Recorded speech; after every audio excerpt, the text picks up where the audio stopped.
Μάλιστα, στις προσταγές σας. Οι γορίλες πήραν ένα τσουβάλι, ανεβήκανε στη μοτοσικλέτα, πήγανε στο σχολείο και περιμένανε κρυμμένοι πίσω από μια βελανιδιά.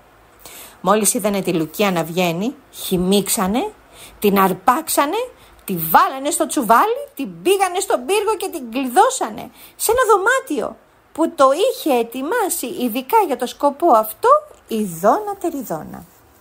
Το δωμάτιο ήταν χτισμένο από κύβου ζάχαρης και είχε κουρτίνες πλεγμένες με κλωστή κατά υφιού και ένα σοκολατένιο κρεβάτι με σεντόνια από ζελέ, κουβέρτες από φύλλο μπακλαβά και 2 πελώρια, αφράτα, ζαχαρολούκουμα για μαξιλάρια. Το κομοδίνο ήταν από μαντολάτο και το πορτατίφ από προφιτερόλ. Στο μεταξύ, η Δόνα Τεριδόνα στην κουζίνα του πύργου μαζί με 80 αρχιζαχαροπλάστες που τους είχε προσλάβει ειδικά για την περίσταση, ετοίμαζε γλυκά κι άλλα γλυκά. Το σχέδιό της ήταν απλό. Θα άφηνε τη Λουκία νηστική ώσπου να ξελιγωθεί στην πείνα και να αναγκαστεί να φάει τα γλυκά.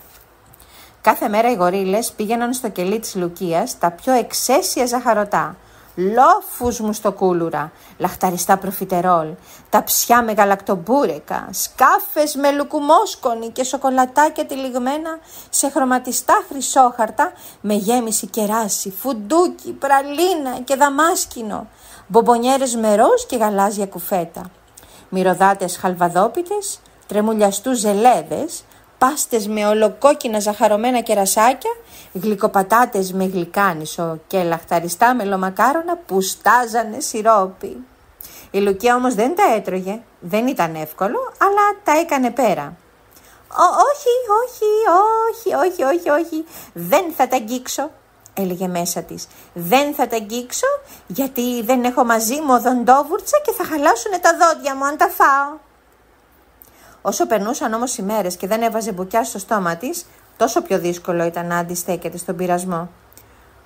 «Πόσο θα αντέξει», σκεφτόταν η Δόνα Τεριδόνα.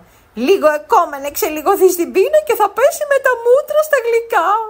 Θα χάψει τις κουρτίνες, θα μπουκωθεί τα μαξιλάρια, θα καταπιεί και το κομοδίνο». Κάθε μέρα τα γλυκά γίνονταν και πιο λαχταριστά. Οι πάστες είχαν διπλά κερασάκια, τα μελομακάρονα πιο πηχτό σιρόπι, οι μπομπονιέρες πιο μεγάλα κουφέτα, μεγάλα σαν νεράτζια, αλλά η Λουκία βράχος. Την 7η μέρα οι γορίλες φέρανε στο κελί μια υπέροχη, τεράστια, πανέμορφη, 10όροφη γαμήλια τούρτα. Η Λουκία δεν άντεξε άλλο, άρπαξε το κουτάλι, πήρε μια μεγάλη, μια πελώρια, μια τεράστια κουταλιά και ετοιμάστηκε να τη βάλει στο στόμα της. «Συγγνώμη», άκουσε τότε μια ψηλή φωνίτσα. Εσύ είσαι η Λουκία? Ναι, ποιος μιλάει? Εγώ, το γκρίζο ποντίκι με την κίτρινη ουρά. Εδώ, στο πάτωμα. Ενοχλώ. Και βέβαια ενοχλείς. Δεν βλέπεις ότι ετοιμάζομαι να φάω αυτή τη γαμήλια τούρτα? Γιατί με διακόπτεις? Διακόπτω, όχι από αγένεια, ούτε από κακή πρόθεση, αλλά επειδή σου φέρα ένα μήνυμα. Είναι δεμένο στην ουρά μου με μια κόκκινη κλωστούλα. Μήνυμα? Ποιος το στέλνει? Διάβασέ το και θα δεις. Η Λουκία πήρε το μήνυμα και το διάβασε. «Λουκία, είμαι ο Θανάσης, ο οδοντίατρος. Βρίσκομαι φυλακισμένος στο αντικρινό κελί. Παρακολουθώ το μαρτύριό σου και βλέπω να σου φέρνουν κάθε μέρα τα γλυκίσματα και τα ξαναπαίρνουν άθικτα. Σε θαυμάζω, Λουκία, αλλά δεν υπάρχει λόγος να χαλάσεις ζαχαρένια σου. Κάνε ό,τι σου πει ο ποντικοσουρταφέρτας, το έμπιστο ποντίκι που σου έφερε το μήνυμα. Με ανυπόκριτο θαυμασμό, Θανάσης Πολφός». «Εσύ είσαι ο ποντικοσουρταφέρτας?» ρώτησε η Λουκία το ποντίκι. «Μάλιστα, χαίρομαι πολύ που με γνωρίζεις». «Τι πρέπει να κάνω?» ρώτησε η Λουκία. «Να ξεγελάσεις τη Δόνα Τεριδόνα», εξήγησε ο ποντικοσουρταφέρτας. «Να την κάνεις δηλαδή να πιστέψει ότι έφαγες την τούρτα και ότι χαλάσανε τα δόντια σου». «Μπα, αλήθεια? Και πώς παρακαλώ θα την κάνω να πιστέψει ότι έφαγα την τούρτα αν δεν τη φάω?»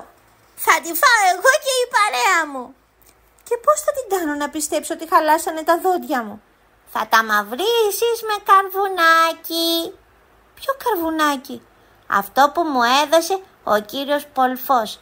Το είχε δέσει και αυτό στην ουρά μου. Δεν είναι ένα καρβουνάκι δεμένο στην ουρά μου? Όχι. Θα έπαιζε φαίνεται. Όπως ερχόμουν με κυνήγησαν 3 κακομούτσουνοι γορίλες με σκουπόξυλα. Μη σε νοιάζει όμως να μη με λένε ποντικοσουρταφέρτα αν δεν φέρω το καρβουνάκι. Περίμενε. Η Λουκία περίμενε, αλλά ο ποντικοσουρταφέρτας δεν φαινόταν πουθενά. Θα τον έφαγε καμιά γάτα, σκέφτηκε η Λουκία. Ή θα έπεσε σε καμιά φάκα. Ή θα τον άρπαξε από την ουρά κανένας γορίλας. Ας φάω λοιπόν κι εγώ τη γαμήλια τούρτα. Δεν αντέχω άλλο. Πήρε τη μεγάλη, την πελώρια, την τεράστια κουταλιά και την έχωσε στο στόμα της. Προτού προλάβει να κλείσει το στόμα της όμως, άκουσε πάλι την ψηλή φωνούλα. Να το έφερα το καρβουνάκι. Έφερα και την παρέα μου. Ενοχλώ. Η Λουκία έσκυψε και τι να δει. Ο ποντικοσουρταφέρτας όχι μόνο είχε έρθει, αλλά τον ακολουθούσαν άλλα 1188 ποντίκια. Ήταν όλα ολόιδια με τον ποντικοσουρταφέρτα, μόνο που αυτά είχαν ροζουρές. Πέσανε όλα πάνω στη γαμήλια τούρτα και ώσπου να πεις ποντικοουρά δεν είχε μείνει ούτε ψίχουλο. Στο μεταξύ η Λουκία μαύρισε με το καρβουνάκι τα δόντια της. Εκείνη τη στιγμή ακούστηκαν βήματα. Ήταν η Δώνα Τεριδώνα και οι γορίλες που έρχονταν να δουν αν η Λουκία είχε φάει την τούρτα.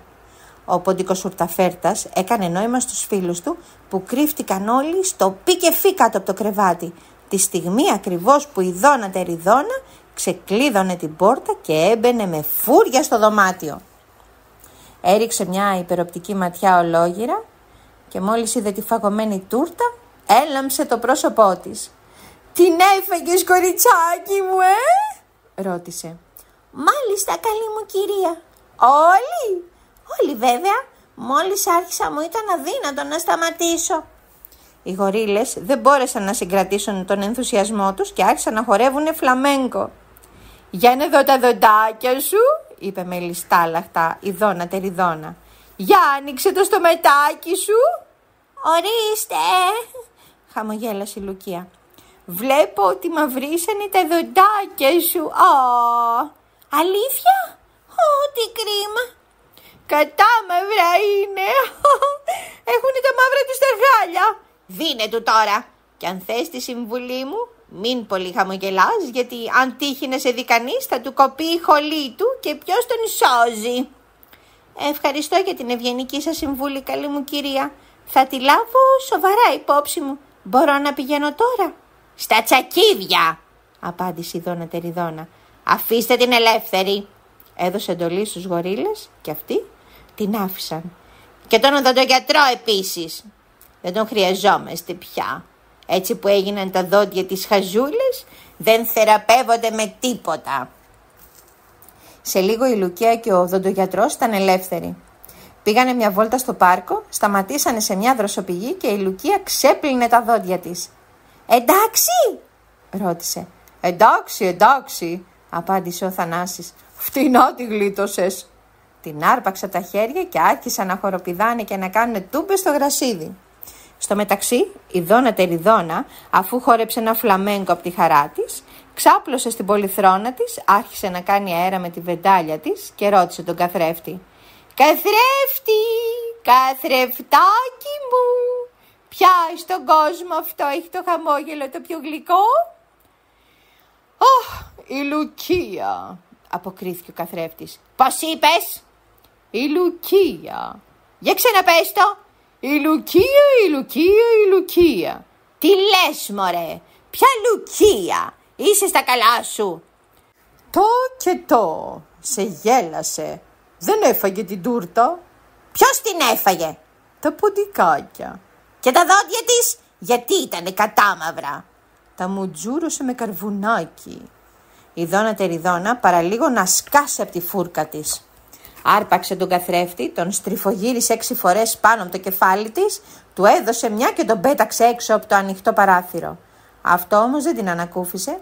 Άρχισε να στριγκλίζει, να ουρλιάζει, να μουγκρίζει, να σπάει τα βάζα, να ψαλιδίζει τις κουρτίνες, να ξυλώνει τις ταπετσαρίες, να μαδάει τους γορίλες τρίχα-τρίχα και να κλωτσάει ό,τι έβρισκε μπροστά της. Ύστερα, για να παρηγορηθεί, άρχισε να τρώει γλυκά, ζαχαρωτά και τούρτες. Δεν άργησε να πάρει την κάτω βόλτα, έτρωγε 3 γαμήλιες τούρτες, 6 πασταφλόρες και 12 δωδεκάδες προφιτερόλ στην καθισιά της. Έτρωγε συνέχεια, ασταμάτητα, έτρωγε τόσο πολύ που δεν της έμενε καιρός να πλένει τα δόντια της. Κάπνιζε κιόλας και σε λίγο τα δόντια της είχαν τα κακά τους τα χάλια. Άλλα μαύρισαν, άλλα κιτρίνησαν, άλλα ξεφλούδισαν και άλλα πέσανε. Άνοιγε το στόμα της και νόμιζες ότι έβλεπες σκουριασμένη τσουγκράνα. Από τότε της έμεινε και το όνομα Δώνα Τεριδώνα. Όσο για τη Λουκία, μεγάλωσε. Παντρεύτηκε το γιο του οδοντογιατρού που τον λέγανε Λεοπόλδο και έκανε συλλογή από χαρτοπετσέτες, γουρουνάκια, κουμπαράδες και σπιρτόκουτα. Και έζησαν αυτοί καλά και εμείς καλύτερα. Και ο καθρέφτης, τι απόγεινε ο καθρέφτης, αυτό ρωτάτε. Ο καθρέφτης έτυχε να πέσει στο κάρο που κουβαλούσε ένα φορτίο σανό στο παλάτι του Τσάρου Τσατσάροβιτς. Κάτω από το σανό ήταν κρυμμένος ένας τυμπανιστής και ένας παπαγάλος. Όταν το κάρο έφτασε στο παλάτι του Τσάρου Τσατσάροβιτς, αλλά αυτό είναι μια άλλη ιστορία.